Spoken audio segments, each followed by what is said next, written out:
Bom dia, boa tarde, boa noite. Espero que esse vídeo, quando encontrar você, encontre você bem, debaixo da graça, da bênção do nosso Deus. Eu sou o Reverendo Diego, sou pastor auxiliar da Igreja Presbiteriana de Botafogo e nós estamos na nossa Escola Bíblica Dominical da UPA. É dia 23 de outubro e a gente está aí dando continuidade, eu e a Letícia, à nossa viagem pela história da redenção. Né? A gente começou já há bastante tempo, mais ou menos aí 1 ano e meio, 2 anos, lá no Gênesis, passando pelos livros históricos, os livros proféticos, antes do exílio, depois do exílio, os livros de sabedoria, livros poéticos da Bíblia, e chegamos há 3 semanas, hoje é a quarta aula, nossa quarta lição, conversando sobre os evangelhos e os atos dos apóstolos. Exatamente, a gente está conversando sobre o início do Novo Testamento, o início do ministério de Jesus e o quanto isso é importante para a gente. Né? Nós somos cristãos. Se você está com a gente aqui e é de alguma igreja, e é da Igreja Presbiteriana de Botafogo, e é adolescente, então você é cristão. Né? Se você está visitando, querendo conhecer a fé cristã, querendo conhecer um pouco da Igreja Presbiteriana de Botafogo, você está se interessando pelo cristianismo. Ora, é essencial então que a gente conheça Jesus, o seu ministério, aquilo que ele fez. Então a gente começou na primeira lição, você vai encontrar aí as aulas anteriores na playlist aí do YouTube, Escola Bíblica Dominical, classe de adultos, classe de adolescentes. Nós, como você está vendo esse vídeo aí, estamos na classe dos adolescentes. Há 3 semanas atrás, a Letícia começou a aula falando sobre João Batista, né? Aquele que batizou Jesus, primo de Jesus, que assim, literalmente, né, abriu as portas, digamos assim, para o ministério de Jesus. E a Letícia falou bastante sobre o João Batista, o significado dele, ainda que de forma objetiva, né, como o ministério dele prepara o ministério, o início ali do ministério de Jesus. Depois eu falei um pouco sobre o próprio Cristo, não é? Na aula da semana retrasada, os nomes que ele recebe na Bíblia, na palavra de Deus, ele como o Verbo, a palavra de Deus encarnada, o Filho do Homem, o Cristo, não é? Que é aquilo que às vezes é até considerado por alguns como sobrenome de Jesus, né? Jesus a Cristo. Então, assim, é um título, é o Messias. Então, eu falei um pouco sobre isso. E na aula passada, a Letícia falou sobre o reino de Deus, o significado desse reino, qual é a expectativa da gente em relação a este reino. Foi legal demais, as aulas estão aí. E hoje, na nossa quarta lição, eu vou falar um pouco sobre os sinais na atuação e no ministério de Jesus. Não é assim, o significado dos sinais, das curas, Jesus expulsando demônios, espíritos malignos, os milagres que Jesus realizou, não é? E por que que eles recebem esse nome, sobretudo no Evangelho de João, o nome de sinais? Você já deve ter ouvido falar sobre isso, qual é o significado disso? É um pouco do que a gente vai falar hoje. Então eu quero orar com você agora, pedindo a bênção de Deus sobre a nossa aula. Eu espero que Ele te abençoe com conhecimento da graça do nosso Deus, para que a gente cresça em sabedoria e graça, como o próprio Senhor Jesus crescia diante do Senhor. Vamos orar então? Obrigado, Pai, por estarmos aqui. Obrigado por todo o aparato tecnológico, Senhor, que nos permite, à distância, em tempos diferentes desse domingo, dia 23 de outubro, ouvirmos a Tua palavra, compartilharmos e nos aprofundarmos mais no conhecimento de Ti. Fala conosco aqui, Pai. É a nossa oração, agradecidos, em nome de Jesus. Amém. Amém? Então, olha só. Já vai abrindo a sua Bíblia aí. Eu estou aqui com uma Bíblia, né? Uma Bíblia. Essa Bíblia, na verdade, nem é minha, é da Bianca, da minha esposa, para quem não sabe, né? Vai abrindo a Bíblia aí, eu já estou abrindo a minha aqui, lá em Mateus, no capítulo 12. Mateus, capítulo 12 é o texto assim que vai nortear, orientar a nossa aula aqui hoje. Mateus, capítulo de número 12. E assim, os objetivos da nossa aula hoje, os focos, né, os pontos principais da nossa aula hoje são três.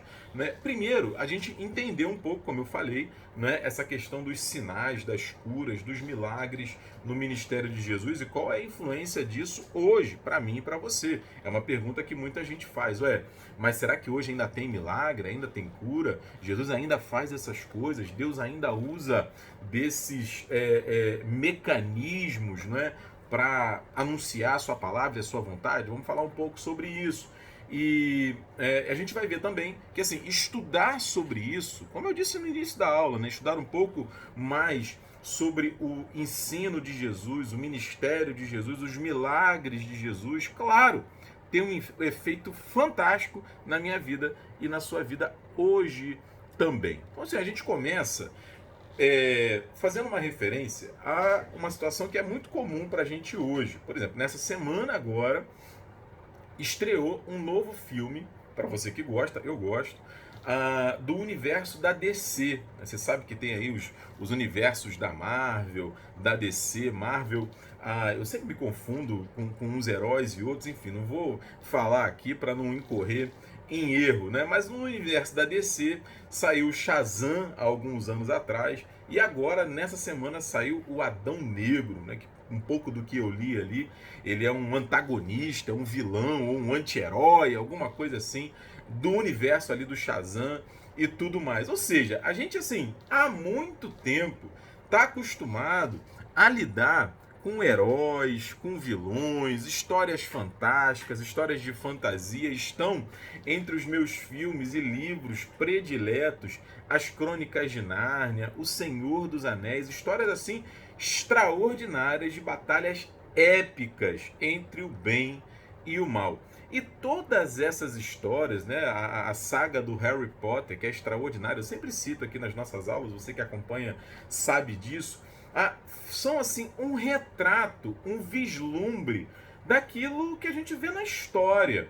Não é daquilo que a gente vê na história. Não é à toa que o pessoal costuma dizer bastante que a vida imita a arte e a arte imita a vida. Então, assim, essa batalha entre o bem e o mal, já muito antiga, é o que a gente vê retratada nas páginas da Bíblia, né? Guardadas aí as devidas proporções, claro, né? Entre a Bíblia, a religião, a fé e os heróis, a Marvel e a DC, guardadas aí as devidas e necessárias proporções, a gente vê isso. Por quê? O ser humano cai, né?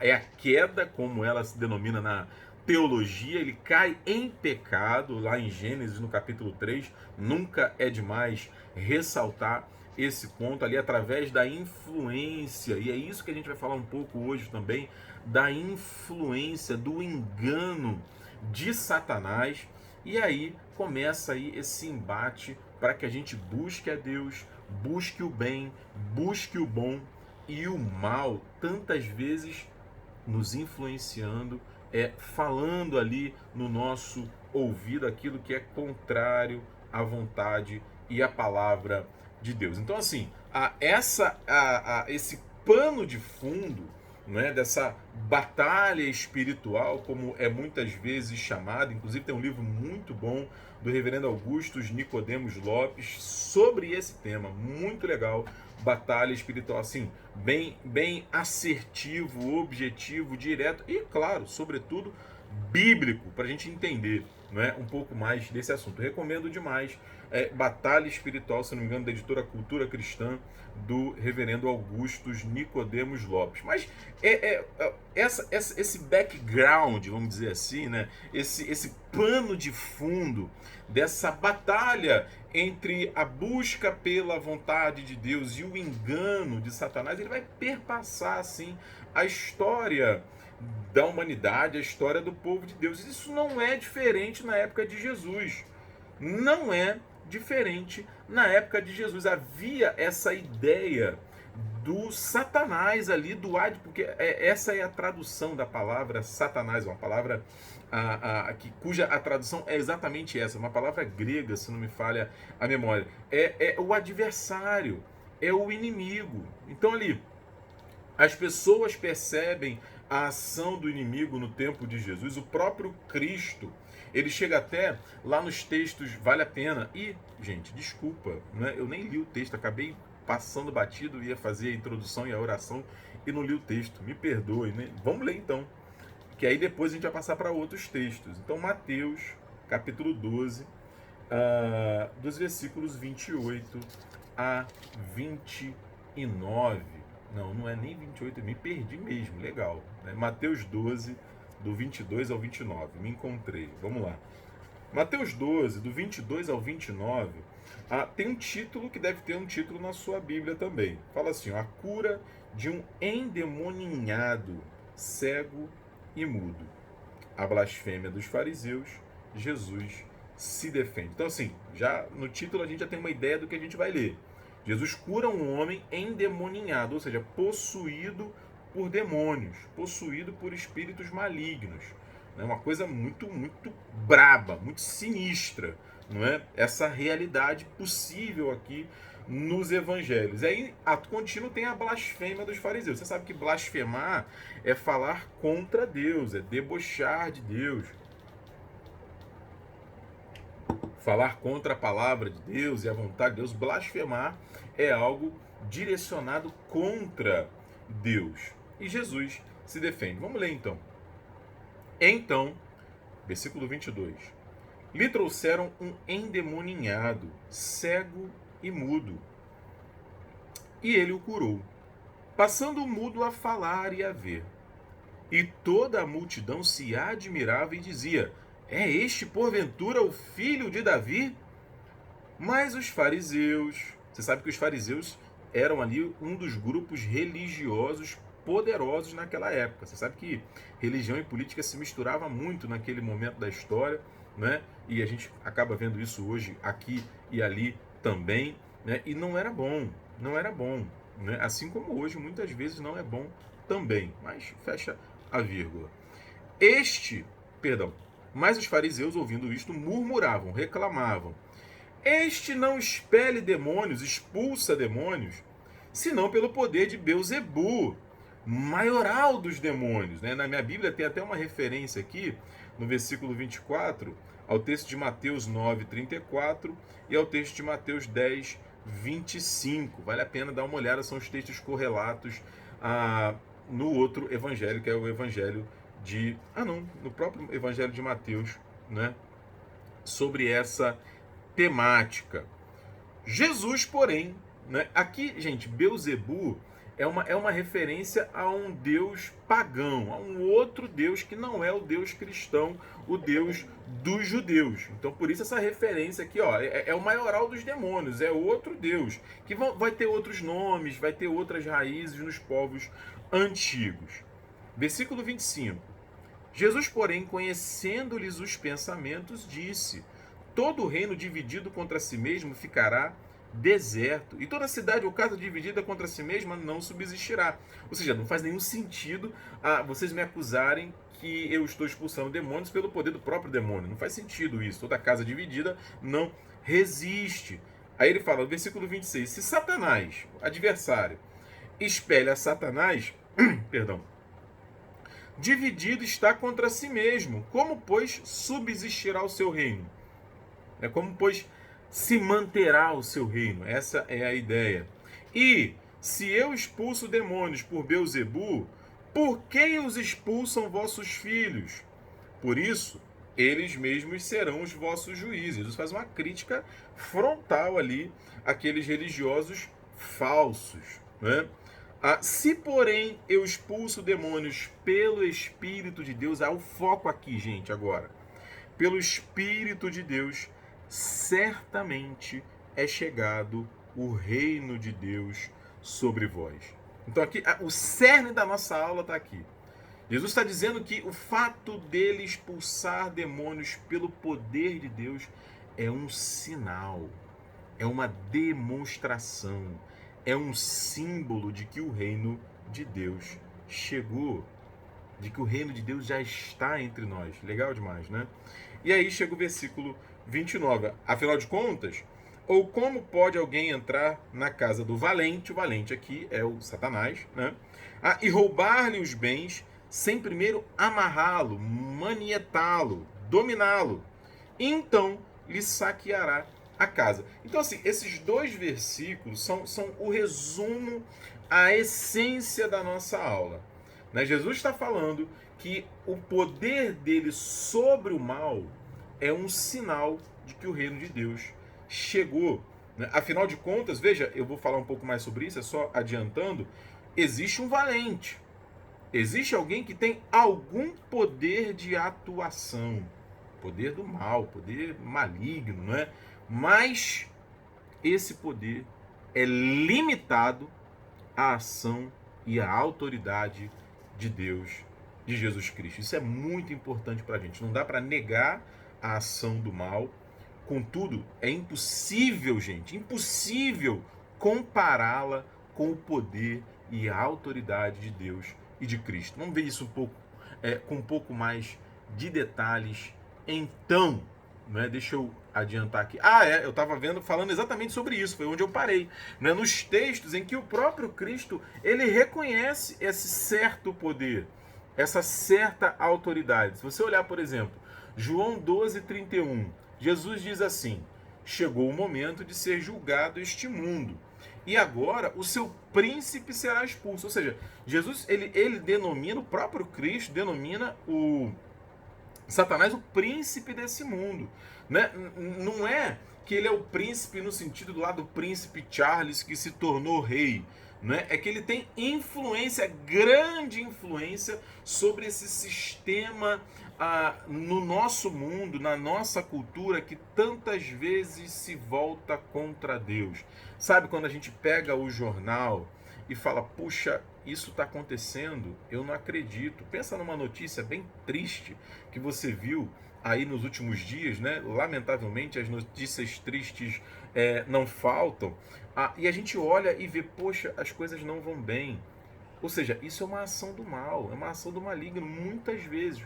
Por isso que Jesus denomina ele como o príncipe deste mundo. Ele tem algum poder, ele tem alguma agência. Ele vai fazer isso mais de uma vez em João 14:30, Jesus fala isso novamente. Em João capítulo 16, versículos 8 a 11, Jesus fala isso mais uma vez. Ele chega inclusive a dizer que o destino desse príncipe já está julgado, já tá definido, ele já foi julgado e condenado. O Apocalipse vai falar demais sobre isso. Então, assim, o que eu estou querendo dizer aqui? O que eu estou querendo dizer é que uma das manifestações de sinais, milagres e maravilhas de Jesus tem a ver com o combate ao mal. Tem a ver com o combate frontal ao mal, ao pecado. Né? E Jesus reconhece esse poder. Né? Reconhece, mas em modo algum, eu já falei e vou repetir algumas vezes, Jesus de modo algum, gente, equipara o seu poder, iguala o seu poder ao poder de Satanás. Não, ele reconhece que existe um poder, existe uma ação limitada ao poder, à autoridade, à ação de Jesus. É por isso que ele fala de um valente, né, no texto que a gente leu, mas um valente manietado, um valente dominado. Né? Isso vai acontecer algumas vezes nos evangelhos. O mal, Jesus vai lá naquele episódio de Mateus, eu anotei aqui, eu não vou ler para a gente ganhar tempo. Né? Mateus 8, do 28 ao 29, os demônios reconhecem a autoridade e o poder de Jesus e se submetem. É importante isso para a gente. Agora a gente vai entrar de fato nos sinais, né? Porque eu falei já de alguns sinais e a gente vai entender um pouco essa questão do sinal. Sinal, gente, o nome já diz. Sinal, né, ele é algo que aponta para. Né? Ele é um símbolo. Ele não é um fim em si mesmo. E isso é interessante, porque muitas vezes a gente se perde nos sinais. Né? A metáfora é fantástica, não é à toa que a Bíblia utiliza. Pensa hoje. Né? Você quer sair da sua casa, vamos supor que você mora na Tijuca, e você quer ir para o centro do Rio de Janeiro. Você vai pegar o ônibus, o metrô, o carro, o seu meio de transporte, e você não sabe onde é, você vai pela primeira vez. O que você faz? Você segue o mapa, Você segue o Waze, você segue o Maps, você segue as placas de trânsito na rua. A primeira placa que aparecer no sentido centro do Rio de Janeiro, você não vai parar na placa. Por quê? Porque o seu objetivo não é chegar na placa, não é ficar no sinal. O seu objetivo é chegar no centro do Rio de Janeiro. Essa é a ideia. O problema é que às vezes a gente fica parado no sinal. Isso acontece muitas vezes com a igreja, com um cristão. Eu estou generalizando aqui. Ah, Senhor, realiza a cura, realiza o milagre. Senhor, atende a minha oração. Senhor, faz o que eu pedi. E Deus está fazendo outras coisas que a gente não está enxergando. Por quê? Porque os nossos olhos estão focados apenas num possível sinal que Deus pode fazer. Então você pega um jogador de futebol, quando o juiz ele faz uma falta, o juiz puxa o cartão vermelho, ele sabe exatamente o que aquilo significa, né? Ele está expulso, né? Então assim, o exemplo das placas no trânsito, o exemplo do cartão, né? O exemplo de uma aliança, né? Eu tô até sem a minha aqui, uma boa lembrança, tá aqui, eu tirei para poder digitar, né? O exemplo de uma, quem olha essa aliança nessa mão, nesse dedo, sabe exatamente o que ela significa, né? Alguém que nunca me viu na vida vai saber, no mínimo, que eu sou casado. Pode não saber que eu sou casado com a Bianca, que eu tenho 2 filhos, que eu sou pastor da Igreja Presbiteriana de Botafogo, mas vai saber que eu sou casado. Por quê? Porque esse é um sinal. Então, assim, o que a gente vai ver é que os sinais que Jesus realiza, os milagres que Jesus realiza, eles apontam para. Eu já até adiantei aqui para que aponta. Aponta para a chegada do reino de Deus, a tanto prometido e que a gente tanto estudou nas aulas anteriores, que as promessas de Deus se cumpriram. Né? Se cumpriram algumas delas até ali, a vinda do Messias, a encarnação, a ação de Jesus, os seus milagres, o anúncio do reinado de Deus entre nós. São sinais extraordinários. Eu quero destacar alguns com vocês. Né? Um deles eu já até adiantei, né? Que fala dessa batalha espiritual, os exorcismos que Jesus realiza. No texto que a gente leu, a gente vê que Jesus ele não apenas cura um homem que estava ali sofrendo de algumas doenças físicas, né? O texto fala que o homem era cego e mudo. Jesus cura ele. Cura ele e expulsa o espírito demoníaco que estava ali exercendo poder e influência sobre aquele homem. E esse texto ele traz muitas lições importantes para a gente. Eu quero destacar algumas aqui com vocês. Primeiro, a gente até falou, né? A gente está vendo no texto que os demônios possuem algum poder. Né? Puxa, Diego, tenso isso, hein? Complicado. Está aqui no texto. Eles possuíram aquele homem. Né? Aquele homem ficou doente. Né? O texto não é claro se... O texto... Perdão, deixa eu desligar aqui.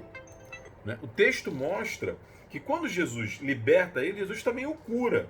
Então, assim, não fica claro nesse texto uma relação direta entre a possessão demoníaca e a doença, embora ela possa ocorrer, uma ação do mal. Né? Então, o que o texto está mostrando para a gente é que assim, é possível o Satanás, o demônio, ele ter alguma ação, alguma a exercer algum tipo de poder. Né? O Evangelho está dizendo isso. E só. Né? Agora, antes da gente ficar preocupado, meu Deus, mas o que é, e quando não é, e tal. Veja que o texto dá uma outra lição fantástica para a gente. O texto mostra os fariseus. Os fariseus não estavam possessos, endemoniados. Né? Eles estavam aqui acusando Jesus, mentindo contra Jesus, levantando falso testemunho, falsas palavras sobre Jesus, porque eles eram maus, simplesmente. O texto não fala que eles estavam endemoniados. Então, assim, nem toda pessoa que age com maldade está ali possessa de algum tipo de demônio ou de espírito maligno. Ela simplesmente está agindo com maldade. Isso a gente deve se atentar. Né? Por outro lado, a gente sabe. Né? Eu, por exemplo, eu sou diabético. Eu tomo insulina. Isso quer dizer que tem um demônio no meu corpo, no meu pâncreas, que não deixa o meu pâncreas funcionar? É claro que não. O Espírito Santo de Deus habita em mim.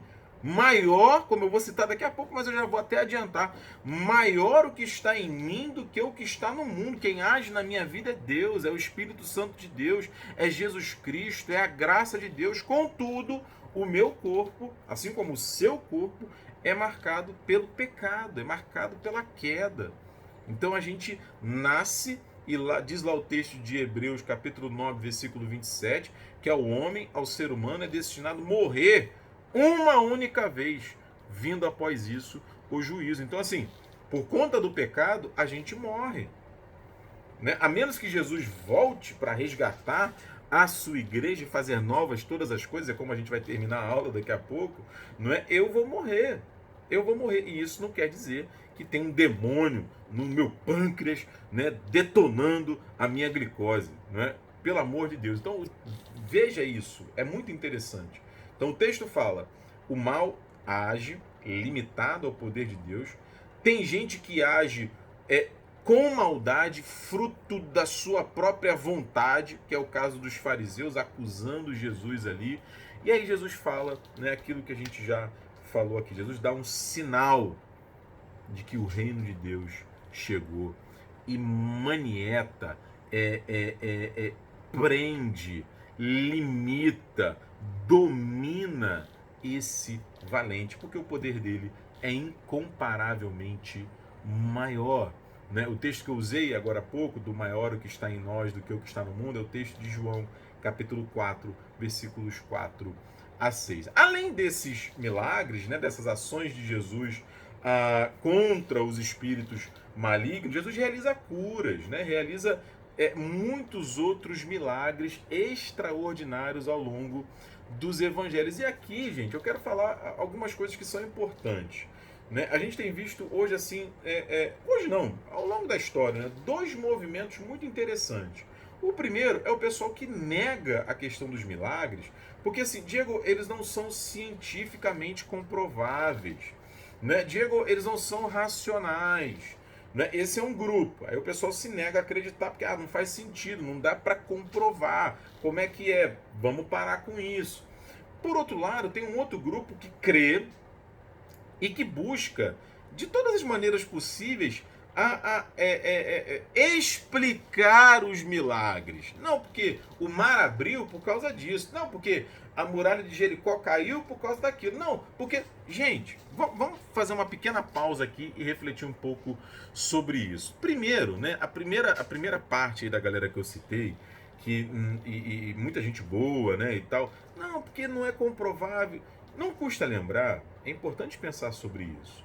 Não custa lembrar que essa coisa do cientificamente comprovado, né? E aqui, pelo amor de Deus, gente, pelo amor de Deus, eu vou fazer essa ressalva aqui. Eu não estou aqui sendo contra a ciência, contra a pesquisa, contra não sei o quê, porque a gente está vendo por aí essas conversas. Não é isso, pelo amor de Deus, não é isso. Né? O que eu vou dizer agora, não é. É um fato. Né? É um fato. A ciência tem os seus limites. A ciência é espetacular. Olha aí a bênção da vacina que tirou a gente, ajudou a gente a sair daquele estado de trancado dentro de casa que a gente estava e tudo mais. Né? Mas nisso mesmo a gente vê as limitações da ciência, porque demorou muita pesquisa até a gente ter uma vacina, ou várias vacinas, graças a Deus, seguras, eficazes. Não foi de uma hora para outra. A ciência, ela está sempre avançando, ela está sempre aprendendo, conhecendo, se reformulando. Então, assim, ela não tem a última palavra sobre todas as coisas. Esse é o ponto. Então, às vezes a pessoa fala, não, porque isso é cientificamente comprovado. Ok, mas nem tudo tem a ver com a ciência. Aqui a gente está falando do campo da espiritualidade, da religião, da fé. E duas palavrinhas aqui são muito úteis para a gente. Né? Uma é a imanência e a outra é a transcendência. Eu vou até trocar, vou fazer aqui a mãozinha aqui embaixo. Ó. Imanência e transcendência. Que isso, Diego, e tal. Né? Assim, de forma muito objetiva, muito sucinta, aquilo que é imanente tem a ver com o nosso mundo, as nossas coisas, as pessoas, as coisas que dependem apenas de si mesmos, coisas materiais, físicas, é aí tudo que é imanente, né? Transcendente, o nome já está falando, ó, transcendente, além, vai além do que a gente está vendo, além do que é físico, além do que é material. E a religião, gente, está no campo da transcendência. É claro que tem muita coisa imanente. Olha a gente aqui imanente, conversando pela internet, pelo celular, pelo YouTube. Isso é imanência pura, né? Então a religião tem muito do imanente. A igreja reunida no culto, cantando, pregando, lendo a Bíblia, o livro. Então assim, não é que não tenha imanência na religião. É claro que tem, mas não tem só imanência. E aí o pessoal que fica nesse discurso, é claro que a gente respeita, mas é importante pensar sobre isso, né? Então assim, os pressupostos são diferentes, né? Por outro lado, tem a galera que acredita e fala, não, mas a gente tem que provar. Gente, não tem que provar. Se for possível provar, se hoje a ciência, olha a ciência, né, dispõe de mecanismos que possam nos ajudar a comprovar coisas inexplicáveis no passado, ótimo. Outras coisas permanecerão inexplicáveis. Por quê? Porque são milagres. É pela fé que a gente apreende, que a gente abraça. É pela fé. Então, assim, às vezes essa busca, né, e eu tenho visto aqui e ali, é uma coisa meio, cara, não adianta, não é? É questão de fé. Então, assim, muitas pessoas viram os sinais, os milagres, as curas que Jesus fez e creram e abraçaram, né? Outras viram e não creram, não é? Então, assim, é importante a gente pensar sobre isso. Por quê? Até porque, e a gente vai caminhando para o final da nossa aula, né? É importante a gente dizer que os milagres, né? Aliás, dizer novamente, porque eu já falei, os milagres eles não são um fim em si mesmo. Jesus não estava simplesmente ali fazendo uma festa, um entretenimento, um show da fé, como a gente vê hoje, não. Ele estava indicando algumas realidades com os milagres que ele realizava. Que realidades? Vou repetir porque eu já falei. Não é? O reino de Deus chegou. Deus criou o ser humano à sua imagem e semelhança. O pecado degenerou essa imagem. Por isso ele vem e de forma extraordinária, sobrenatural, restaurar todas as coisas. O que eu estou dizendo aqui, gente, é muito importante. Deixa eu tomar uma água, peraí.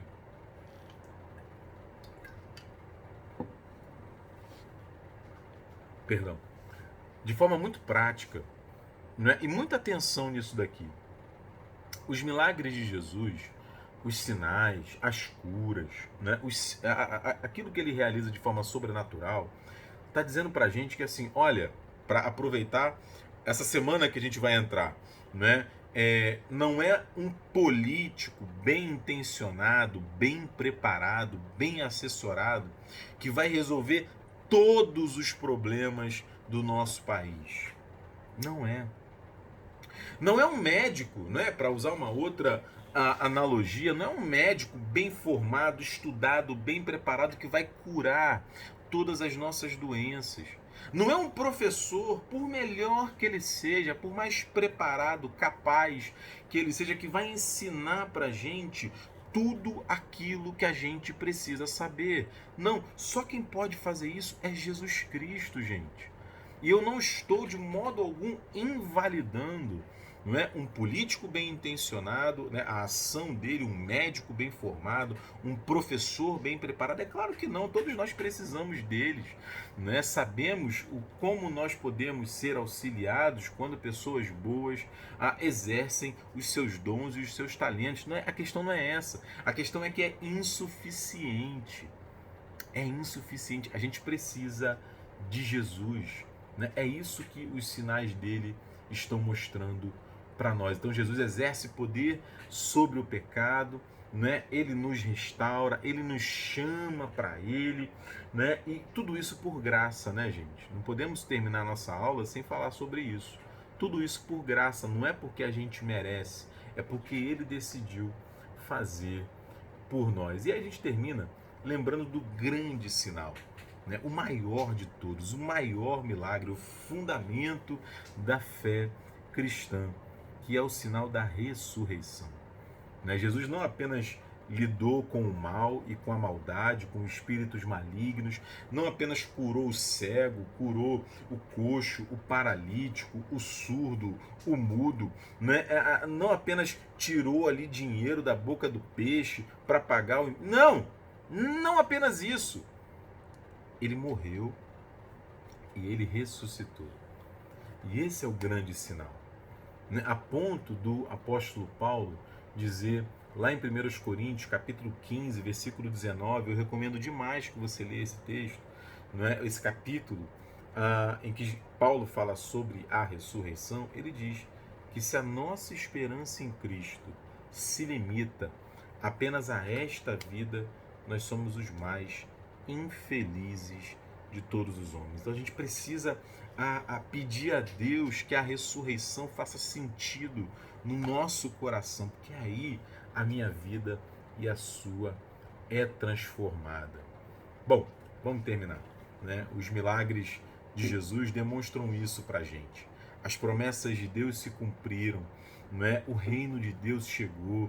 E esses milagres, eles podem acontecer ainda hoje, né? Deus que age, a gente ora, a gente pede, a gente intercede, e se for da vontade de Deus, esses milagres podem acontecer ainda hoje. Não depende da gente, né? Porque a fé, ela não vem primeiro. O que vem primeiro é a ação de Deus. É Deus que bota a fé no nosso coração, né? E aí a gente pode ser, hoje ainda, esses agentes de transformação no mundo ao nosso redor. Porque Deus transforma a gente, Deus chama a gente para andar com Ele, também para a gente transformar o mundo ao nosso redor. Como diz uma música do Diante do Trono, que eu gosto bastante, né?